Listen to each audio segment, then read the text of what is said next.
One. Hey babes. I'm Madeline. And I'm Deja. And welcome back to the Elegance Exchange. So today we're going to be talking about becoming a little bit more assertive in your everyday life. So this is something that's super important and super vital, especially for those of you who are people pleasers. You know, I definitely used to be, and I'm still working on that. Or sometimes when like you just can't say no. Like you don't want to look bad in front of people and you want to still be able to fit in. So truthfully, it's something that you have to learn, and it's, you know, like I said, it's super important. And I think the more that you can stand up for yourself, the better off you're going to be in the long run. because there are people in this world that will take advantage of, you know, they'll see someone that like, oh, well, this person's always going to say yes, they're always going to do this for me. Yeah. And then they're going to continue to take advantage of that because you don't know how to say no or you don't know how to express what you mean. Right, so being assertive does not mean that you have to be some crazy alpha male, like, Energy, like, yeah, you don't have to be rude, you don't have to Like- be like, oh, no. you know, you don't have to be that. I think we all have an example of a person that we can think of in our brain, whether it's somebody we know or somebody that we see online, you know, and you don't need to be that to be assertive. Truthfully, I think if you're like that, then you're the most insecure person in the room. But being assertive, truthfully, is just learning how to say no and putting your foot down or simply speaking up. You know, sometimes I think if we go into a professional meeting or honestly, if we just go into a professional meeting and say we have a really good idea, but we're too scared to speak up because we're afraid that that idea is going to be said no, or it's, you know, people are going to laugh at you for like even mentioning the idea. It's just something that, you know, you have to get over and you have to put yourself out there. And then being assertive also means, you know, stepping outside of your comfort zone even when you know the other person's not gonna like what you're gonna say. Like, for instance, if you're hanging out with your friends and your friends are like, oh, let's go do all this stuff, let's go hang out, like, let's go spend the night out and like stay up late, and you're like, that's not my cup of tea, then you need to be able to say like, hey, no, I'm gonna pass, you know? Yeah, an example, I've actually done this recently to Deja, to our friend group, is they all wanted Everyone does. They all wanted to go to Just Jump, which is like a... It's just a little trampoline park. Yeah. They all wanted to go to that, and that's just not something that I deem as fun for me, and I'm not that energetic. I knew I would just drag them down if I went, and so I was like, you know what, like, I really don't feel like going to this. I'm not comfortable with it. You guys go, and you have fun, and I love that y'all are going, you know? Truthfully, it's just knowing whenever you are in a situation and you don't want to be there, don't put yourself in that situation to begin with. Exactly. And it's the same thing with like work, especially I know sometimes when we're doing work, or even like not even just work, like work or like groups with school and stuff, we're gonna get to a point where someone's gonna ask you to do a favor, and they're gonna be like, hey, can you pick up my shift, or hey, I'm not gonna be home, can you do the rest of this project for me? And then you have to be able to be like, no, you know, I have, you know, I already had plans, I already had things to do, I can't do stuff for two people. And I know it's uncomfortable because not everyone can just go and say no. Like, even looking back at myself, like, I was very, if my friends were gonna go do it, then I was like, okay, well, I'm gonna go do it. Yeah, I have to go do it. I don't want to make anyone upset or mad at me. But part of your self-respect is being able to stand up for yourself and tell them, you know, I'm not doing this, or I'd rather pass. And truthfully, people will respect you a lot more if you do that. So, you know, like I said, you know, if you know you are not going to have fun in that situation, or you were just going to constantly feel insecure, or you're just not comfortable, don't go, because you're going to tear other people down, or not even tear other people down, but you're just going to liven it down, and truthfully, nobody wants that whenever they're having fun. And so if you simply explain like, hey, like, I'm so sorry I can't go, I know myself and it's not something I'd enjoy, but, you know, I hope that you have a great time, and, you know, like, this is not anything personal, it's something that I don't like doing. Exactly. And they're going to respect it because you said it politely, you stood your ground, and you knew your limit. I know being assertive, like, when you hear the word assertive, you immediately think of, I'm going to quote you, like, that alpha male energy, like that, like, super rude and, like, rude rejection. Like, being assertive is not an excuse for you to be rude to someone else. You may not like what they're asking you to do, but that does not mean you have to make a scene. No. Yeah, make a scene, be rude about it. You know, you can simply be polite and just say, hey. You can be polite and still firm on your decision and go on with your day. You don't have to make it a scene. You don't have to make it rude. And if anything, it's going to look back on you because that person can easily go, like, Madeline can ask me to do something and I'd be like, absolutely not, I'm not doing that. And then she can easily go and be like, oh, well, she was really rude to me and I only asked her one simple thing, and, you know, and it could it's flip gonna the coin backfire. on you. So, yeah, you just have to be nice about it and, you know your limits and don't be an alpha male. Mm-hmm. No one can get mad at you if you're polite about it. No, really. Truthfully, it's so hard to get mad at somebody if they're, like, so nice, you know? Deja she's very good about setting her boundaries if she's already doing something or she's already made plans.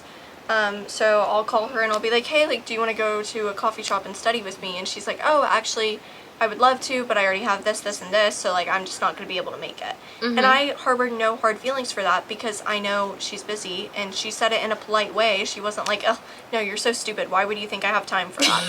You know? No. There's a difference. Exactly. Like, the way you display it is going to be the way that others are going to receive it. Right. So if you display it in a rude fashion manner like that, then everyone else is going to think that you're rude. You're rude, yeah, and nobody wants to be around a rude person. Mm-mm. Truthfully, kindness is something that's so attractive and so, you know, magnetic to other people that you can be confident, but you can also be kind. Mm-hmm. And like I said, just just being able to say, like, speak your truth and speak your mind, like, it also saves you from other people that try and take advantage of it. Because we know people that are like, you know, you do one thing for them and then they're like, oh, well, this person's automatically going to do stuff for me. Yeah. And these people are going to continue to start testing your boundaries. They're going to continue to test how far you can go do stuff for them. Truthfully. Like, how much more can I get her to do? Because I know she's not going to say, no, you know? Yeah. Like, if you give somebody a minute, they'll take an hour. Yeah. You know? Sometimes if we're at work and we know people are going to talk our ear off and we don't have that willpower to, like, say, oh, hey, like, I need to go, you know, shut your door. Mm-hmm. Shut your door, or maybe put a little sign on your door that says, hey, like, I'm in a meeting, or hey, I'm really busy, you know, like, send me a text and I'll get back to you later. Or I feel like even, like, being assertive, like, you don't even have to, like, say things. Like, like, sometimes... Your body language. Yes, your body language is very, like, you have to have really good body language. So, I was actually watching another podcast, by Mel Robbins. She's one of my favorite people ever. If you haven't seen her podcast, definitely go look at it. But she was interviewing somebody and they were, you know, they had done a lot of research on body language and how, you know, it affects the human brain. Mm-hmm. So she was talking about where if you know, you're like sitting like this or something like that and you have your shoulders high up, you're automatically going to look smaller, which makes you less confident and less assertive to other people. Whereas if you know, roll your shoulders back and you sit up, it automatically it makes you not bigger, but it makes you taller. It makes you more assertive. It makes you more confident. Mm-hmm. Subconsciously, like, we don't even notice it. Other people don't even notice it. But it just makes you, you know, a lot more boss-like, I guess. Yeah, like your presence is a bit more stronger. Assertive. Mm-hmm. And it's as simple as just rolling your shoulders down and, like, you want it further, you know, because if I'm like this just looks awkward, or you just look tense. This looks, you nervous. look nervous, scared. But if you're like this, it's like, okay, I'm at my full potential, I'm thriving, I'm smart, basically everything good, you know? Eye contact is another thing too. Oh, yes. Now, if someone's asking you to do something and you're like avoiding eye contact and you're like, no, like I can't do that today. Automatically, like, it makes you look guilty. It makes you look guilty, it makes you look weak, you can yeah, like, that just doesn't look good. I was talking to my uncle a few weeks ago, and he was telling me about how everybody always thinks that he was in the military whenever he was, you know, younger, because I guess my grandfather was, like, super big on eye contact, and he would get on to them if they weren't holding eye contact. So now my, like, dad's side of the family, like, they're all very good about being assertive and, like, keeping eye contact with people. Mm-hmm. And so constantly people automatically just give him that respect of, like, oh, like, he's intimidating, like, he's, you know, he knows his crap. Like, truthfully, make eye contact. It makes a difference. Mm-hmm. If you're looking at the ground, you know, like, if I'm talking and I'm looking at the ground, I just automatically seem timid and weak. Whereas if I'm staring at you directly in the eye and I'm, like, nodding along with you, You know, I'm making eye contact, truthfully. It's the best thing you can do. Right? And, like, making that eye contact and being like, no, I'm not going to do that, sorry. Like, it gives them more, it shows how serious you are about it. Like, Yeah. Like Madeline was saying, like, if I was looking at the ground and was like, sorry, like, I can't do that. Like, I'm gonna think that I can push your limits and be like, oh, well, you know, but, like, this would mean a lot to me, you know. Yes, like, automatically, it's gonna make somebody be like, oh, well, I could probably convince him. Yeah. And we don't want that. No. You don't want to be walked over on. You definitely don't want to be taken advantage of because you're having trouble saying, you know, what you're feeling. And that's something that was so hard to learn. It is. It's a very hard thing to learn. You're gonna feel bad, you know, and I think that's not talked about enough. You're gonna feel bad. You're gonna feel selfish, if anything, but you're too. not. You're not. Because you have to set those boundaries. And at one point, you know, it might get easier.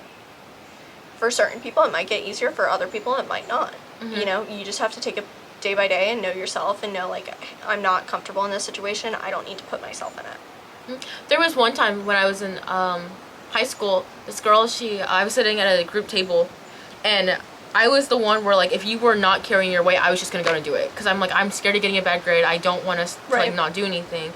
So she would always be like, hey, can you, like, do this for me? And I'd be like, sure, like, I guess I can. Like, what else is left? And I'd just do the rest of it. But, like, it got to a certain point where it was just, like, I was done with it. And she had sent me the work, and I didn't do it. So we went and did the slideshow, and there was nothing there. Like, at least on her perspective. And then she had to go and talk to the teacher that, you know, why it wasn't turned in. And, you know, you probably, some people would look at that and be like, oh, wow, really? That's like, awful. You know, like, you could have given her a heads up. But it's not your job to do that in the first place. No. It's the same thing with people that make study guides. I know, like, it's really big because some people put in their time and day to, like, make Quizlets, and they'll make study guides and stuff. And then people will be like, oh, hey, can you send me that study guide? And they'll be like, no, because, you know, I worked on it myself. I'm not going to give it to you. It's a difference between, like, sharing. There's a difference between sharing and just not giving it to somebody because you know they're taking advantage of you. Like, me and my friend, we are both in biology, right? We're both in the same class. And so she'll make a study guide, and then I make the Quizlet. And so it's a 50-50 relationship, you know? And so I'm like, automatically, I'm like, yeah, I'll give you the study guide or whatever. Or she's my friend. I know she's not taking advantage of me. And so I just give it to her anyway because I don't mind sharing that. Yeah. Because I know she's not taking advantage of me. But if you know people are taking advantage of you, don't let them. Do not let them take advantage of you. And the sooner you learn to say no, the better off you're going to be. And you're going to look back and you're going to realize and you're going to be like, I'm so glad I said something because it's not fair. Exactly. So yeah, I hope this video, you know, helped you realize that maybe, oh, this person might be taking advantage of me. I need to stand my ground, but I don't need to be mean. That's what I hope you got out of this. Kind of find yourself, like, on the spectrum of, like, how assertive are you? Like, are you at the point where, like, if people ask you a question, you're going to automatically do it? Or are you able to say, like, hey, no, I'm not going to do that? Right.